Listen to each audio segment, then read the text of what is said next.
m'appelle Philippe Poncet, j'ai 54 ans, on se trouve sur le vélodrome d'Hyères où je prépare un challenge important au niveau sportif.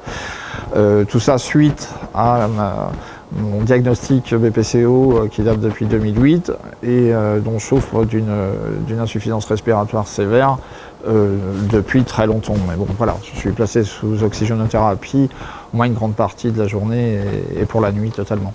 Ce qui m'a décidé à utiliser un oxygénateur portable, c'est à la fois la facilité et le souci en moins effectivement de se ravitailler en oxygène liquide comme on le fait d'une façon classique. Donc voilà, ça me permet de sortir de chez moi, de faire mes courses, de prendre le train sans avoir de contraintes.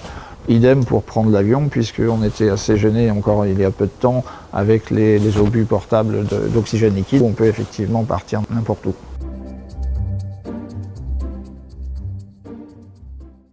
Quand on entend parler d'autres patients qui seront plus âgés, bon, moi je suis dans une génération un peu plus jeune, les patients de la moyenne sont généralement au-delà de 65-70 ans. Ils ont tous connu les ravitaillements en secours avec des prestataires qui leur amenaient de l'oxygène liquide. Là, on passe dans un autre monde, on ne dépend plus vraiment de qui que ce soit. Et oui, ça change la vie. Et tous les aspects difficiles en matière de gestion au quotidien sont en partie résolus et ça affecte effectivement le temps, je dirais, imparti aux tâches quotidiennes qui sont rendues un peu plus faciles effectivement d'accès. Ce qui est séduisant avec un matériel portable, c'est sa facilité d'utilisation. Donc effectivement, on n'est plus tributaire d'un ravitaillement d'oxygène liquide. On peut partir le matin avec son appareil, on peut déambuler tranquillement. On n'a pas de souci de charge de poids non plus puisqu'on tire un appareil. Si je prends un exemple particulier, lorsque je me déplace par exemple la nuit, j'ai plus à demander à un prestataire de me fournir de l'oxygène liquide ou autre, ou avec un appareil, ce qu'on appelle un extracteur. Je sais que je suis quasiment autonome avec mon appareil, puisqu'il me fournit l'oxygène nécessaire jusqu'à 2 litres ou à 6 litres à la demande.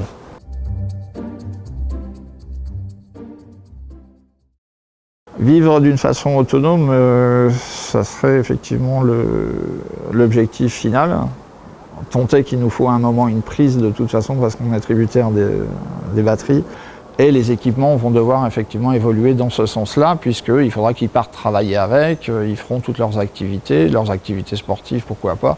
Et tout ça va je pense, dans les 10 ans qui viennent, on retrouvera sur le marché des équipements qui seront adéquats à ce type de situation.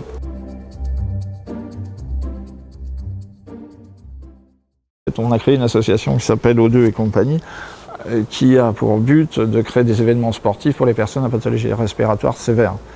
Alors c'est le paradoxe, puisque quand on annonce ça, les gens nous regardent tombent un peu de haut et se demandent si on n'est pas un peu fou.